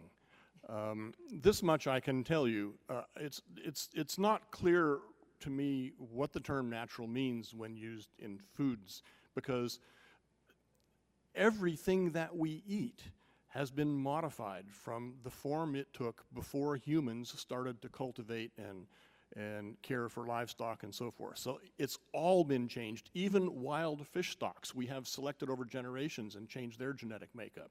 But this much I can tell you, that foods derived from crops improved through genetic engineering, so-called GMOs, the term GMO has been defined as something modified in a way that does not occur in nature. But in the process of genetic engineering, we scientists in the lab we learned how to do these things by observing these phenomena of genetic change happening in nature. These phenomena are widespread. They are found throughout the living world. The techniques that genetic engineers use in the lab to make these kinds of specific and directed changes with a degree of precision that is unprecedented in the history of humanity, these changes are all changes that we learn how to do by seeing it happen in nature. We use enzymes that we take from nature to make these things happen. If this is not a natural process, I have no idea what a natural process is. Thank you, Mr. Giddings. My time has expired, but you do believe we need a definition for natural. Would that be helpful? If you could come up with a definition, it would be helpful, but I'm not sure it's possible. Thank you. I yield back. Chair, thanks, gentlemen. And now recognize the gentleman from New York, Mr. Collins. 5 minutes requested. Thank you, Mr. Chairman. This is a great hearing. I appreciate the witnesses' comments, and certainly I'm a big supporter of Mr. Pompeo's bill as we move into an area that I like to equate to hydrofracking. The scare tactics, the disinformation, the misinformation, the outright lies surrounding the safety of hydrofracking took on a life of their own for several years, to the point New York State banned hydrofracking. And lo and behold, the EPA finally came out with an exhaustive study that said without any doubt that hydrofracking, when done properly, is absolutely safe and does not impose any risks on groundwater contamination. But for 2 years, people were on the internet showing tap water coming out of the taps and putting a lighter to it and starting it on fire and scaring the bejesus out of the public that, oh my God, if there's hydrofracking, you're going to be drinking contaminated water. I compare that very similar to where we are today on this GMO debate. The opponents of it, like hydrofracking, have gotten out in front and basically said GMO equal bad. GMO equals dangerous. And so now people are at a point where if they put anything to do with GMOs on their label, the average consumer, from misinformation and disinformation, is going to say, I don't want to buy that. Well, that's a tragedy for America, for the American consumer, and it just is, unfortunately, the facts of the life we live in. Also, the other issue that I know is problematic is if every state creates their own labeling standards, if every town and every county, if all 62 counties in New York create their own labeling standard, the types of costs that are going to be passed on to consumers would be mind-boggling. Now, we have a Cheerios plant just outside of my district, and if every box of Cheerios, you had to create 1,000 different boxes because every village, every city, every town, every county, every state in America decided to willy-nilly pass their own laws, I mean, you wouldn't be able to afford a box of Cheerios. And frankly, as the supply and demand chain goes, for a very small state with very few consumers, they just stop selling in that state. You know, Vermont can go do what they want, but, you know, somebody might say, based on the cost of serving a very small market, I guess we'll just no longer sell our product into that market. That's what consumers seriously need to be worried about. So I am just very happy that the FDA we're asking them to do a study on the safety, like we asked the EPA to do a study on the safety of hydrofracking, and it came back safe. And I'm confident the same study will show that to be the case for GMOs. And I do think that Congress does have a role to play if there is labeling. We need to be preemptive and cut out the states from willy-nilly, you know, putting out 1,000 different sets of regulations. I'm a small government, local decision-making guy, but this is a place for the federal government to step forward. But an observation and question perhaps to Mr. Blagden, Cornell University, just again outside my district, did a study, and the study was what would be the cost, now certainly an estimate, but they did an actual database study, to the average consumer in America were these willy-nilly labeling by state, by town, by county, by village go forward, and it was $500 at the end. They concluded the average family would be paying an additional $500 a year just for these labels on boxes. And $500 is a significant dent for getting nothing more than, you know, an extra, the cost on the producers. And I just wondered, Mr. Bagdon, have you seen similar studies? Does that make sense? Let's be honest with the consumers. You want to pay an extra $500 a year? I have heard about that study, and I think it would probably have an increase depending upon the number of states, the number of products that might be magnified by such labeling laws.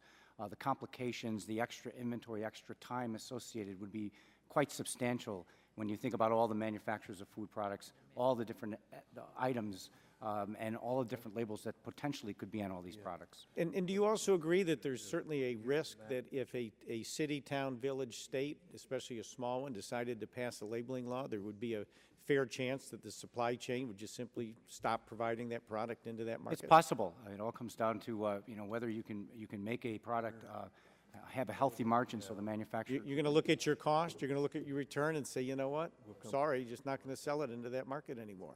That's what America's all about, with choice and competition. Well, thank you all for your comments today, and I look forward to a study showing that GMOs, in fact, are safe. And with that, Mr. Chairman, I yield back. Chair, thanks, gentlemen. We are voting on the floor. Just started, so we've got 14 minutes left. We'll go for a while.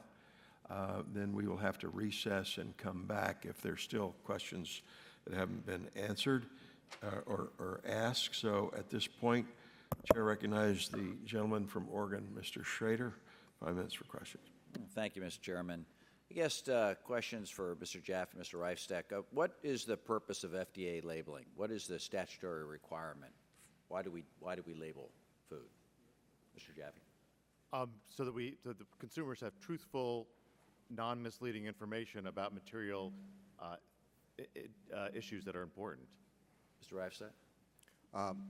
That would be my understanding also. I'm not an expert on the science behind the food labeling, but that would be my understanding, yes. Well, actually it goes more specific. It talks about nutrition, and the goal is health and safety, obviously, of the American consumer. I've been listening closely to the discussion. A lot of just seems like, I would say, our bill covers a lot of the concerns that we are talking about here, which is truth and honesty in labeling. And I think everyone has responded to Chairman and other people's questions that there is, currently no evidence that the genetically modified or genetically engineered crops we have today cause health and safety problems. Our bill provides for, should they do that in the future, they would have to be labeled. This takes into account the fact that we don't know. Maybe at some point in time there could be a problem, and FDA could regulate that. I think that's a good thing. I think we all would agree with that at the end of the day. The bill also, people for the right to know folks, in my state we had a big discussion about genetically modified organisms and GE labeling. It also provides for the right to know. It provides a mandatory labeling if you are going to claim that your product is, non-GMO. I think that's important. People need to know, and then there's a process by which FDA and the Secretary can actually establish that. That is good. That allows the consumer to know exactly what he or she is getting. To the discussion on natural, there's a section here. I agree with Mr. Giddings. It's going to be tough to define natural. As an organic farmer, with all due respect to Mr. Dell, I was just talking about this, partially produced, 70%, it's like being half pregnant. I mean, either as an organic farmer and as an organic consumer, I wanted to know, is it organic or is it not? And right now, I think it's important for members of the committee and citizens in our country to know we already have, a bioengineering label to some degree. It's called organic. We as an organic farmer, and frankly, working on the Farm Bill this last Congress, we spent a lot of time trying to make sure that that meant something, that it was organic or it was not, and that the USDA and FDA had tools in place to actually make that statement. So some of my consumers, I have conventional farming friends that also have organic operations, and yes, they have to use 2 separate facilities and stuff. There is a cost to it, but they make a market play, or it's a personal philosophical thing that they want to do that at the end of the day, and that's good. The consumer benefits from that. The most important thing that this bill does, in my opinion, is it defines what genetically engineered substance organism is. Because right now there's nothing out there. There is the blogs, there is this hysteria, there is this, on the other side, the people that, well, everything's been genetically modified over time. To some extent, that's probably true. For the consumer that has a problem with stuff being done in vitro, which as a scientist I would argue is probably safer than traditional breeding, where you get inadvertent side effects that you can't control, where you can't control them by just genetically splicing organisms at the end of the day. But those people that are concerned about that, this gives them some certainty. This is what this means. It gives the producer some certainty as to what genetically engineered actually means. And I think it's been clearly stated here that to have a patchwork of regulatory framework where it sort of means this or it doesn't mean that, when we have food and produce that not only goes across county lines, but state lines, and now international lines, I think some sort of national standard is crystally clear and needed. This allows for those that are concerned about GE from a political or philosophical standpoint, not from a food, health, or safety standpoint, to get that stuff labeled and before them in time. I think this bill is a great piece of legislation. It doesn't over-legislate, gives the consumer the right to know what they need to know, but allows American farmers, American food manufacturers to still produce the safest, healthiest food in the world that I would point out has increased yield, reduces tillage, reduces use of pesticides, many things that some of the people, very same people who are against any genetically engineered organism really also want at the end of the day. So I think this is an excellent compromise. Would urge the committee to adopt it at the end of the day. Thank you, Mr. Chairman. I yield back. Sure. Thanks, gentlemen. And now recognize the gentleman from Virginia, Mr. Griffith, 5 minutes for questions. Thank you very much, Mr. Chairman. I will try to be quick. Mr. Jaffe, you indicated in one of the answers earlier that you didn't, and correct me if I got it wrong, that you didn't see any concerns today about allergens, that none of the foods that are out there now that have been genetically engineered have allergen problems, but you were concerned about the future.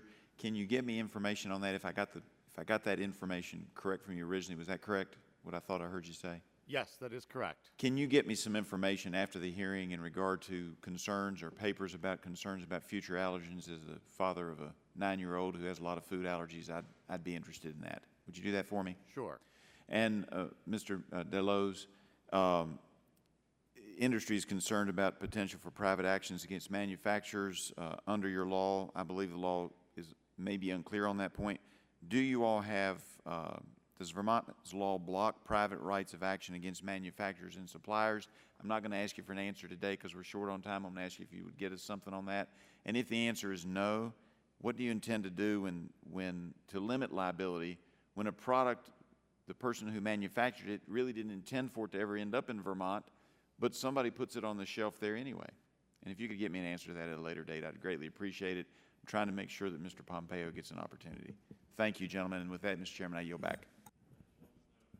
Now recognize Mr. Sarbanes for 5 minutes. Thank you, Mr. Chairman. I'll be shorter than 5 minutes. I want to thank the panel. Mr. Jaffe, long time no see. Thank you for your testimony. I confess to you, my head's kind of exploding on this, just trying to balance all of these different concerns. So I'm still absorbing a lot of the information and perspective related to it. I take it, Mr. Jaffe, that even though there's a system now whereby the FDA in effect says that they think things are okay because they issue this letter, it says they don't have any further questions, that you don't view that as an affirmative enough judgment being rendered by the FDA with respect to the safety of the item that's subject to the letter. Can you just elaborate a little bit more on why you feel that a more proactive affirmative statement or standard or judgment or opinion on the part of the FDA would make sense in the context of these proposals? Sure. Thank you very much for that question. The FDA letter that comes back at the end of these consultations says, and I'm sort of paraphrasing here, but sort of quoting, it says, the FDA has no further questions at this time about your determination that you think the food is safe. You're responsible for safe food. So if the developers, Monsanto or DuPont, that's what the you would be referring to in that case. So the public looks at that letter and says, FDA is not saying it's safe. FDA is saying you have to rely on Monsanto's determination that this is safe. And so I think that is a may not be an issue of actual safety, but it is an issue of perception of that. So the FDA is not giving its opinion at all about that safety. When you look at, and the congressman from Oregon mentioned his state had a referendum on mandatory labeling. There have been 4 states that had those referendums. When you ask the consumers, and almost 50% voted for those, why did they vote for those? They say because we weren't sure these foods are safe. We want to avoid them because we're not sure they're safe.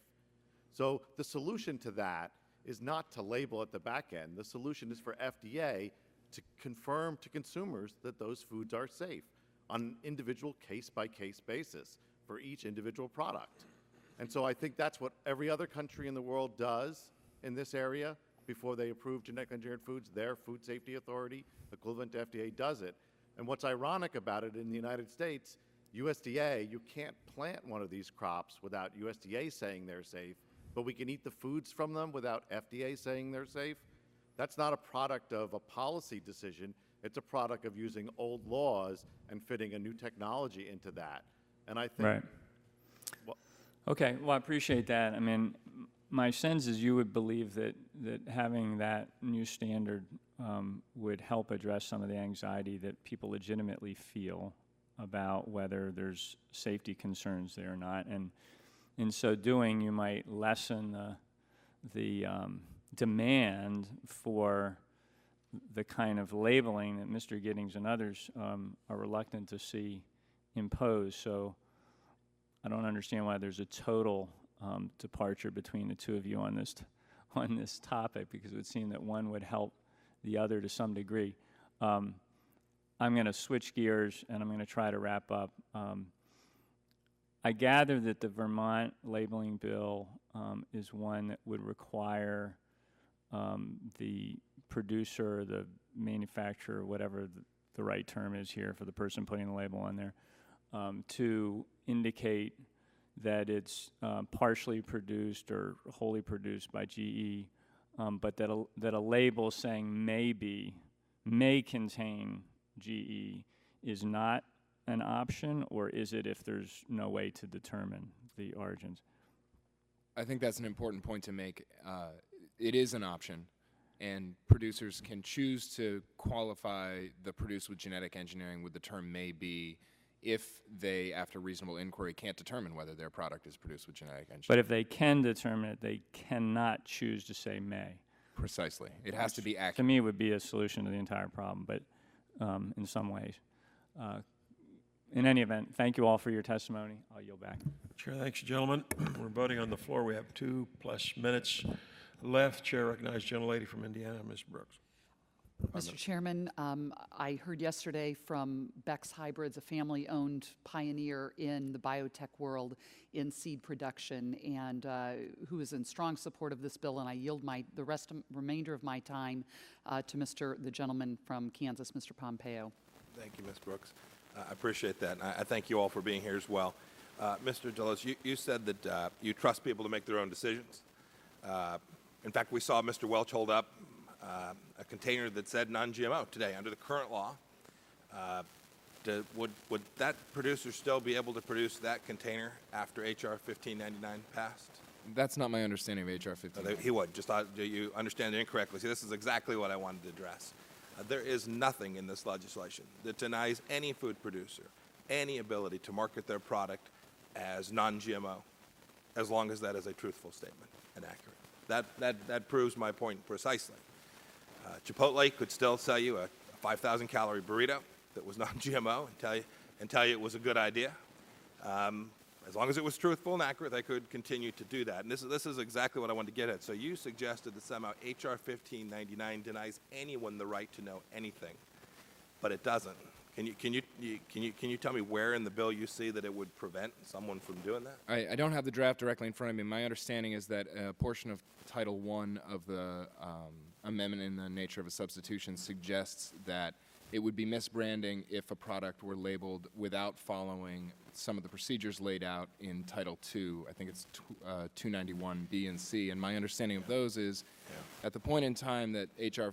1599 took effect, there would be no state laws that could exist, and there would be up to a year, possibly longer, for the regulations to come into effect, which would essentially mean that at the point in time H.R. 1599 took effect, it would be a rollback of the status quo today and certainly would eliminate Vermont. There'd be hundreds of thousands of state laws still in effect. There just would be no ability for a state to put a label or have a mandatory label. There would still be complete freedom for every company in the world that wanted to market their products as being something that was truthful, including non-GMO. They could continue to do so. There is absolutely no denial of anyone's right to know whether that product is there. And someone who only wants to eat non-GMO ice cream can do so today, and they can do so once we get H.R. 1599 passed. And so if I'm right about that, you'll come join me on the podium when we celebrate its passage, I assume, and I'll look forward to that.